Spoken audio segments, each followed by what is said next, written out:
assustador o atual momento dos grandes de São Paulo? Porque a gente sempre fala, e com razão, que é o futebol mais rico do Brasil. É onde está o dinheiro, são os clubes, geralmente, o Campeonato Paulista é o mais forte há muitos anos. Né? A gente comparava com o Carioca, mas o Carioca caiu muito com a queda do Vasco, do Botafogo, do próprio Fluminense, que agora está se reestruturando. Agora, o que está acontecendo com os grandes clubes de São Paulo? Que foi o que o Mauro falou. Nas grandes competições também não estão sendo convincentes. Acho que tem vários... Tirando o Palmeiras, óbvio. Sim, o Palmeiras, ele não entra nesse comentário, né? O Palmeiras mostra aí todo dia como é o Palmeiras hoje. Dos outros, tem alguns detalhes. São Paulo, Corinthians e Santos, né? Os outros três grandes. Eles hoje têm problemas, eles não são competitivos, assim, ninguém coloca nenhum dos três como candidato ao título brasileiro, que o campeonato vai começar agora em abril. Porque eles estão quebrados. É uma coisa que às vezes fica uma coisa meio complexa, mas é simples, é complexo resolver. Mas eles estão quebrados, é por isso, não tem dinheiro. Aí tem o lado que eles podem até fazer um campeonato brasileiro ok, o ok seria o Corinthians, ano passado foi o quarto colocado.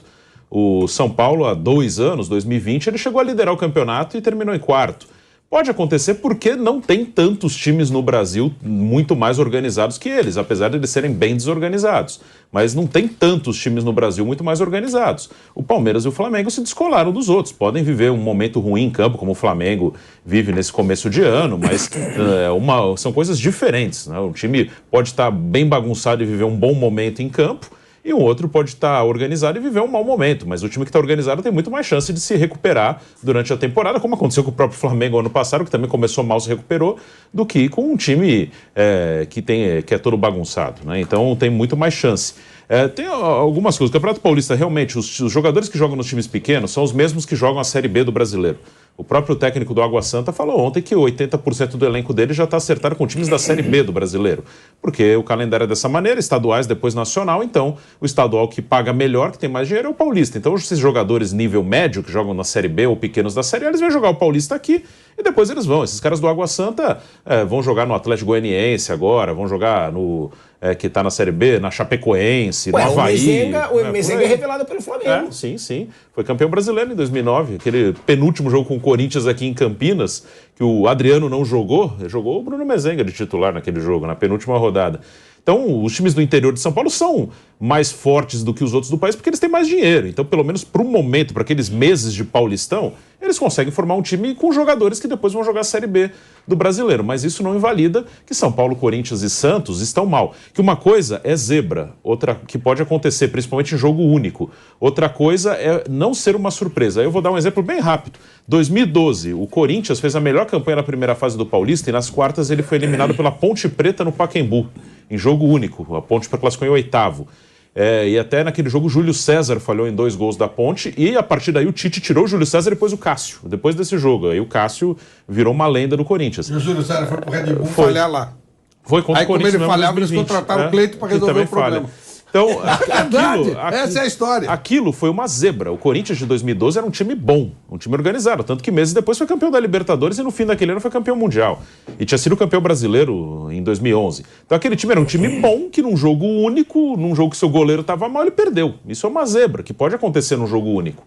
Outra coisa é, por exemplo, São Paulo e Água Santa, o São Paulo é eliminado e não causa grande surpresa. Não foi assim, claro, a maioria podia até dizer, o São Paulo é favorito. Mas acho que ninguém ficou assustado depois que viu o resultado. Falou, nossa, perdeu, como assim? A maioria já esperava que seria um jogo difícil e que poderia acontecer o que aconteceu, um 0-0 e pênalti. Acho que ninguém ficou assustado com o resultado. Então é diferente, aquele time de 2012 do Corinthians era bom e num jogo único que o goleiro estava mal, perdeu. Também não foi nada de... Não foi tão assustador, acho até que se esperava mais São Paulo e Água Santa um jogo difícil do que Corinthians e Ituano, mas também não foi, ninguém ficou chocado que o Corinthians perdeu foi sem a mesma, né? Mesmo número de pontos. E o Ituano foi muito mal. Mas acho que isso é a diferença da zebra e do que é mais ou menos esperado. 2012 foi uma zebra num dia que o goleiro estava mal e aquele time que era bom do Corinthians perdeu da Ponte Preta. Mas zebra o Corinthians foi, né? O Corinthians não esperava muito que ia passar fácil pelo Ituano. Não, fácil eu não esperava. Eu esperava que ia passar. Mas vocês não acharam zebra ali? Não, eu achei zebra. Zebra. Mas eu assim, achei ali zebraço. Uma coisa assim, é um time que é bom e perde. Esse time, quando sai no de Renato Augusto não joga, todo mundo já começou, olha, o que pode acontecer, assim, Quando eu digo é que ninguém ficou chocado, assim, ninguém falou, nossa, que absurdo. É porque eu sou aconteceu. O cara mais eufórico, né, Mauro César? O Mauro César mesmo diz, eu fiquei assustado. Então, eu fiquei assustado, eu esperava que o Corinthians ia ganhar em 2, 3-0. Que não era favorito. Você é do contra. Eu esperava, você fala também pra ser um personagem. Eu esperava que o Corinthians venceria. Simplesmente eu não considero esses times tão superiores assim. Mas é o que eu tô falando, o Água Santa jogou um futebol legal, o São Bernardo jogou um futebol legal. São Paulo e Água Santa, você ficou assustado com o São Paulo e Água Santa? Não, assustado não. Mas o Ituano contra o Corinthians eu fiquei, porque o Ituano fez uma campanha péssima. O Corinthians também. Mas não é igual. Um foi 7º, o outro foi 12º. Sim, mas o Corinthians ele foi pior que o Água Santa e o São Bernardo o Ituano, ele aconteceu alguma coisa que eu não sei o que é, eu não acompanho o dia a dia do Ituano, mas ele fez uma ótima Série B. Ele decidiu a vaga com o Vasco. Exatamente. Ele começou o campeonato muito mal por alguma razão, e depois ele jogou contra o Santos, ganhou o Santos, quando ele não estava jogando nada. Então, o próprio Santos foi o terceiro ano seguido que não chegou no mata-mata. Já não dá para dizer que é surpreendente. Exatamente. Agora, Mauro, foi o que o Bruno falou, né? O Bruno falou que tem esses times do interior de São Paulo, ou os times menores de São Paulo, que eles têm, às vezes, mais dinheiro que clubes que disputam a Série B. O próprio Água Santa, a folha salarial do Água Santa, ela gira em torno de R$800 mil, que é a mesma folha do Independente Del Valle, que a gente levantou também de acordo com o levantamento lá do UOL, que teria uma folha salarial de R$800 mil, campeão da Recopa Sul-Americana, campeão da Sul-Americana. É impressionante realmente o poder financeiro desses clubes de São Paulo. Mas também, se você comparar, né, com a folha salarial do São Paulo, que foi eliminado por ele, se você comparar com a folha salarial do próprio Red Bull Bragantino, é muito menor. Esses clubes esse clube conseguiu chegar à final.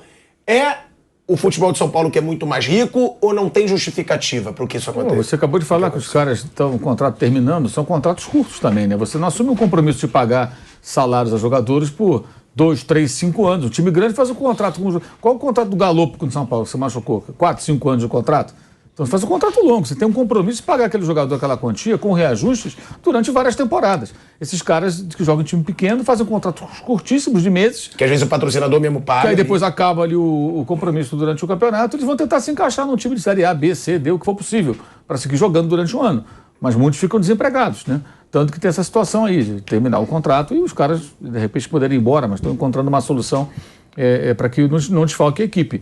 Claro que São Paulo tem mais dinheiro, todo mundo sabe. O estado mais rico do Brasil, evidentemente, os pequenos vão ter mais dinheiro do que os pequenos do Piauí. Só até os grandes do Piauí. Rapidinho pra gente voltar pra rádio. De volta à Rádio Jovem Pan, agora na rádio e no YouTube. Mauro César Pereira falando sobre essa situação de times pequenos de São Paulo que têm dinheiro, mas também contratos mais curtos dos jogadores. Como os pequenos do Brasil inteiro que não tem aí, disputando numa divisão do Campeonato Brasileiro. Agora, o que me impressiona sempre é que se os pequenos têm dinheiro, os grandes poderiam ter muito mais, mas não têm. E não tem porque são mal geridos. O São Paulo era para ter muito dinheiro. O Santos era para ter muito dinheiro. O Corinthians era para ter muito dinheiro. Mas eles têm o quê? Dívidas. Só tem dívidas. Esse é o ponto. Porque se os pequenos conseguem ter grana para fazer um campeonato curto e montar uma equipe minimamente competitiva, né? No caso específico, um time que era da Várzea não faz muito tempo, com o Corinthians acontece o contrário. Com o São Paulo acontece o contrário. Com o Santos acontece o contrário. Porque se o pequeno tem condição de ter essa grana, imagina o grande. Mas não tem, só tem dívida. E é por isso que os times são mais fracos do que deveriam ser, não tem dinheiro para contratar, aí contratam a si mesmo, não tem um projeto esportivo convincente, vão ficando para trás. E estão assistindo um dos integrantes do quarteto, digamos assim, nadando de braçada, sem adversário, praticamente sem adversário. Porque é o único que até agora não titubeou diante de um pequeno. Que papelão do Bragantino, Mauro César Pereira. E que papelão também dos grandes, né? Porque, claro que tem que se valorizar muito o Água Santa. Merece todos os parabéns, merece aqui a Aguinha Santa no Flávio Prado. Agora, o Água Santa chegar na final, um time que era da Várzea até pouco tempo, mostra uma decadência do futebol paulista ou apenas uma coincidência? Uma zebra, como a gente fala? Eu acho que é uma decadência do campeonato, né? Porque é um time muito modesto, nada contra, legitimamente conseguiu a vaga na final, mas consegue a vaga por conta do pífio momento do Santos, do São Paulo e do Corinthians. Falamos aqui já várias vezes sobre isso. Os três outros grandes, só salva aí o Palmeiras, numa péssima temporada. Clubes endividados, que contratam ou não contratam, contratam mal, não tem um trabalho minimamente consistente. Então ficam aí, patinando e sofrendo contra equipes pequenas. Porque não é só o Água Santa. A outra semifinal, poderia ser Corinthians e Palmeiras, foi Corinthians e Ituano. Ou seja, é uma coleção. E o Santos não se classificou porque perdeu para o Ituano. O Corinthians não avançou porque perdeu para o Ituano. E o São Paulo para o Água Santa.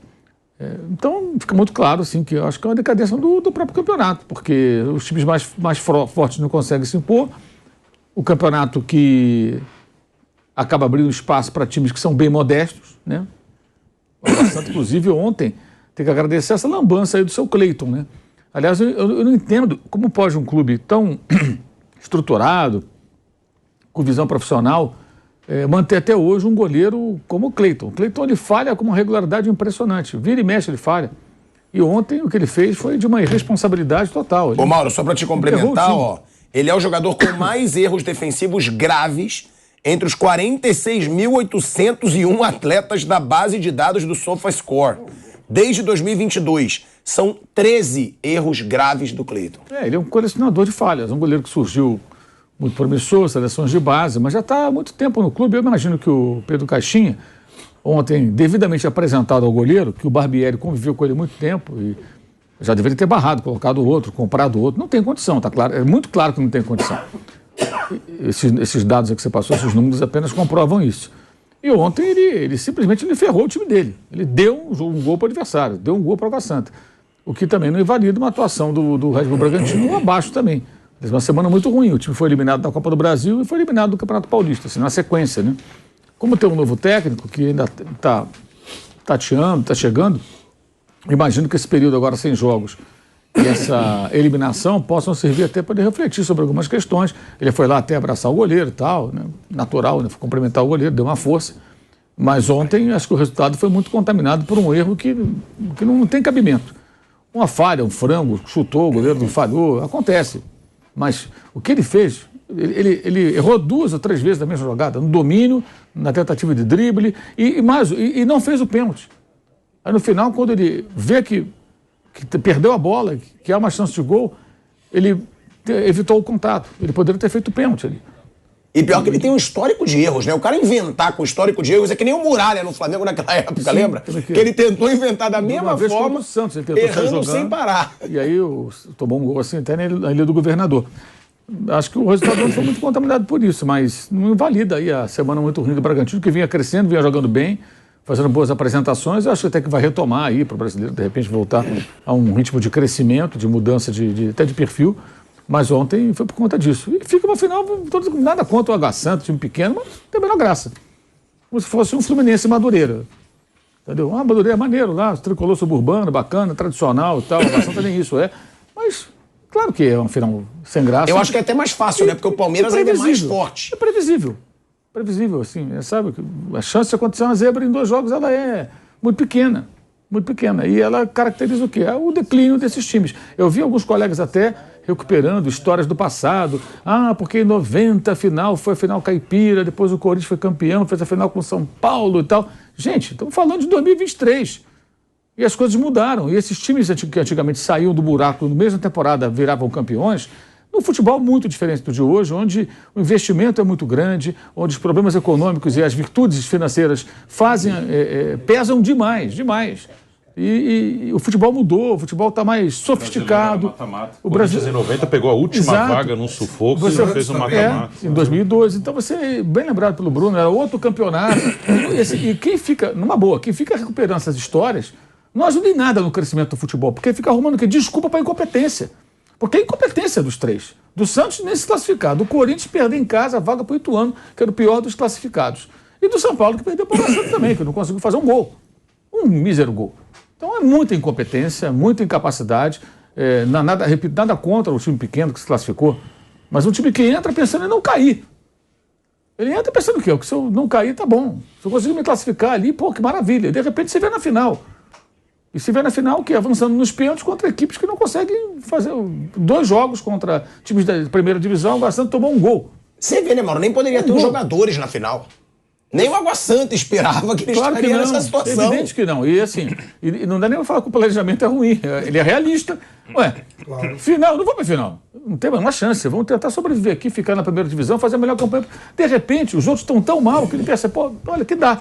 Dá pra classificar, dá pra chegar. E deu.